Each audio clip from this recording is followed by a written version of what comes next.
presentation for Communication and Gender 3070. Today I'm going to be answering the question, how did Nike's ad campaign, Winning Isn't for Everyone, communicate expected gender performance? To answer this question, the topics we're going to need to discuss are Nike, the Olympics, the ad campaign, Winning Isn't for Everyone. We're going to need to cover what is gender performance, and then we're going to look at it through the lenses of social learning theory and reflective appraisal theory. So first of all, what is Nike? Nike is a sports company that was founded in 1964 by Phil Knight and Bill Bowerman. Phil Knight was a student athlete on the track team, and Bill Bowerman was his coach who was unimpressed with the shoes that he felt like were just slowing down the track team. Bowerman ended up creating his own shoes, which the team loved to use, and many people started using them. Bill Bowerman couldn't get anybody to start making his shoes for him, so instead, him and Knight created their own company called Blue Ribbon Sports. Then, in 1972, they changed the name to be named after the Greek goddess of victory, and it was named Nike. Nike sells to all consumers worldwide. Their main target audience is athletes, where they sell different types of balls, shoes, they have tennis rackets, baseball bats, football gloves, they have soccer gear, anything that an athlete may need, Nike will have. But like I said, they sell to everybody, so they also on their website have a lifestyle section where Nike sells flat shoes, belts, sunglasses, dresses, and they even sell big puffy winter coats, which I'm sure you've seen me in my big white Nike winter coat. Next, we're going to talk about what are the Olympics. So while the exact date is lost to time and history, most ancient texts agree that the Olympics were started in 776 BC in Olympia, Greece, as a competition of strength. However, because these games are nearly 3,000 years old, excitement hasn't always been super high. But in 1894, Pierre de Coubertin re-amplified and revitalized excitement for the Olympics, and it's now what we have today, where every 2 years, the Olympic Games are held and viewed by around 5 billion people worldwide. Every 4 years, the Summer Games is held with events like swimming, gymnastics, track and field, soccer, basketball, archery, wrestling, everything of this sort. Every 4 years, a Winter Games is held where they have ice skating and ice dancing. They have bobsledding, skiing, snowboarding, cross-country skiing, anything that can take place up in the hills on the snow. That's what the Olympic Games are today. So, Nike released in 2024 an ad campaign called Winning Isn't for Everyone. And it's a 16-video campaign highlighting the different aspects of being a professional athlete. I wanted to watch this short 30-second video to explain a little bit about what this campaign is like. On dit que j'ai des problèmes. On dit que je suis différent. On dit que je suis lent. On dit plein de choses sur moi, mais j'ai pas le temps pour écouter. Je suis trop occupé à gagner.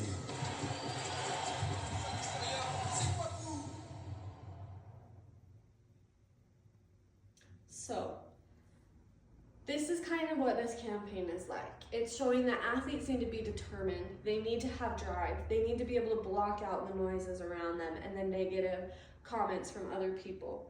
But other videos also say that there needs to be determination, there needs to be desire, they need to have confidence.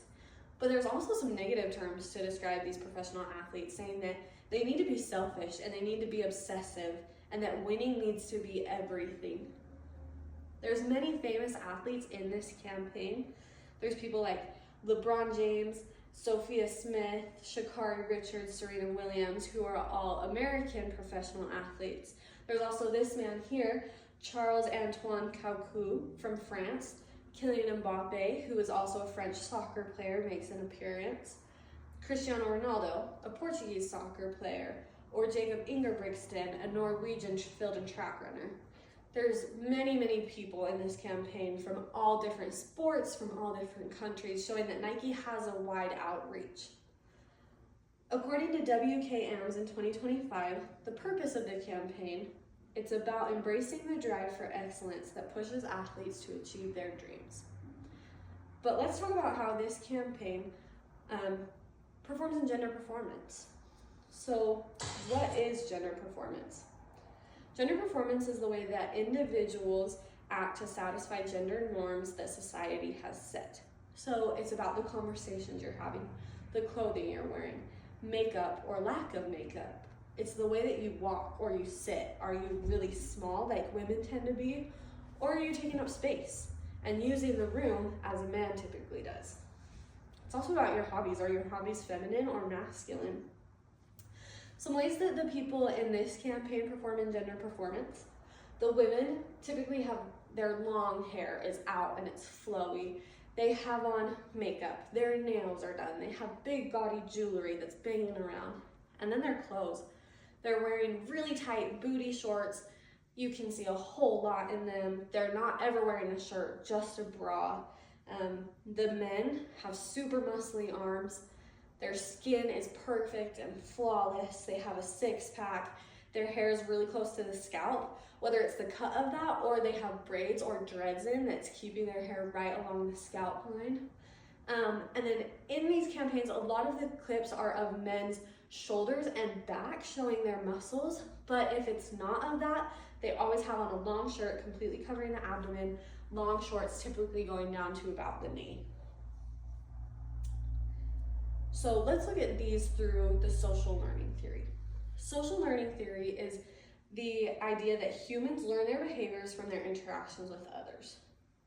In Kretschmar 2024 says, the theory identifies 4 key components essential for learning through observation: attention, retention, motor reproduction, and motivation. So a good way to explain social learning theory is the Bobo doll experiment. So a couple of kids were placed into rooms. There was one room with a Bobo doll, and there was adults there. And there was no negative or aggressive behavior in that room. There was another room with adults and kids and a Bobo doll, and the adults experienced and performed aggressive behavior towards the Bobo doll. The kids then performed that aggressive behavior. Even though there was no trophy, there was no award, there was no winning for being aggressive, the kids just became aggressive because it's what they saw. And this just proves that people, we are persuadable and that we are impressionable and we learn based on what we see. And so in this ad campaign where you're seeing a lot of different types of behaviors, there's positive behaviors like drive and passion and desire. And there's this encouragement for kids, but also anybody, to go get out and be active and go after what you want and go try and achieve your dreams, which are very, very good things. There's also some negative aspects where this ad campaign is telling people that you can be selfish, you can be obsessive. One campaign says, what's mine is mine and what's yours is mine. And it's telling people that you can just have what other people want because it's all in the name of trying to be better. Or if professional athletes can do it, then so can I, because we're working towards the same goal. And so there's very much opportunity that the social learning theory is you're learning good positive behaviors, but there are some things within the Nike ad campaign where you could be learning some negative behaviors, especially children who are younger to be persuaded. Now let's talk about reflective appraisal theory. Reflective appraisal theory is that, in short, it's what other people think about you or what you think other people think about you is going to change your behavior. And so you et al. In 2021 said, the reflective appraisals model holds that when others make judgments about us, i.e. actual appraisals of others, we will perceive appraisals of others on us, and then we will internalize the perceived appraisals into our own views on ourselves. So I have a friend, she's still my friend, who was told that she talked too much. And then she had this idea that everybody felt like she talked too much. And so she believed that she talked too much. And so she began to be a more quiet person. And she wasn't talking until after a few weeks, someone came to her and said, why aren't you talkative anymore? We miss when you used to be talkative. And she realized that that one person's opinion was not the group opinion, but it's still an example that just one thing that somebody says can get in your head, and that can change your opinion of yourself.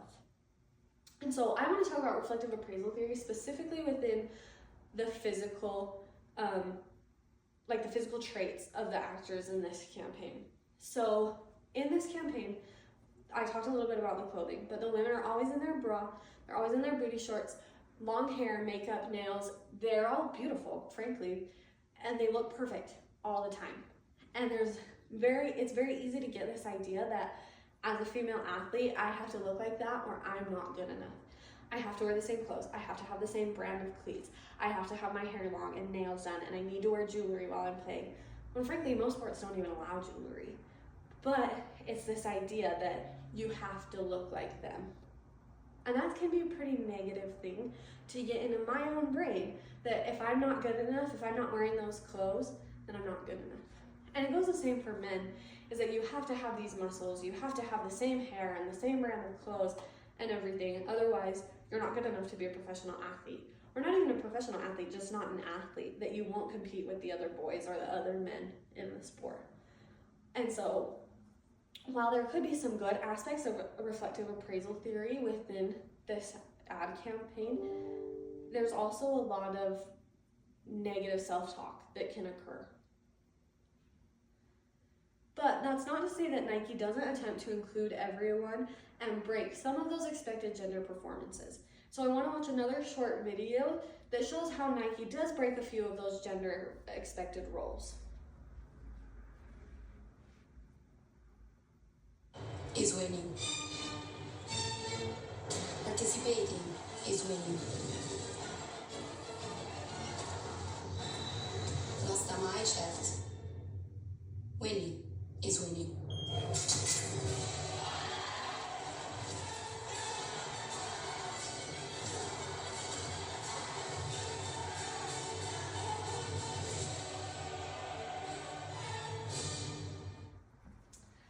And so this ad within the campaign is showing that it's okay to not be perfect. This woman here, she has short hair. She obviously has some disabilities. She's in a wheelchair. She doesn't have an arm. Other people have prosthetic legs. And so Nike is showing that it is okay to not be exactly as the gender performance tells us we need to be. However, these people do still fall into most of the expected gender norms. They still have these perfect bodies that you can see. They still have the clothes of normal people. The track athletes, the men, they were wearing the full suit. The women weren't. Swimming, the women had on the really tight suits that you can see everything in. And so there's attempts. Nike made a good attempt at breaking gender norms, but there's still other norms that they do fit into, and there's still negative ways that people may be seeing themselves through social learning theory and through reflective appraisal theory.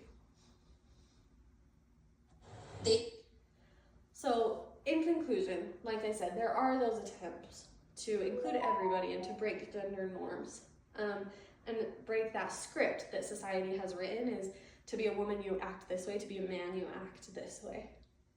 But through social learning theory, children and everyone may be learning that it is okay to be rude and selfish, claiming that if a famous athlete does it, I can do it too. And then through reflective appraisal theory, young girls may think that they have to wear the same clothes as Olympians to be good at sports, and they may believe that everyone is looking at their outfit and is convinced that they certainly aren't a competitive threat. Or a young boy might believe that without muscles, others are looking at him as if he is weak and surely cannot prove useful in a sport. So I don't believe that engaging in gender performance is bad. I think that it's great to feel comfortable in your femininity and your masculinity and who you are. I think it's wonderful. But I do believe that Nike and other ad campaigns need to be careful about what they're showing to make it so that kids and people of any age feel safe.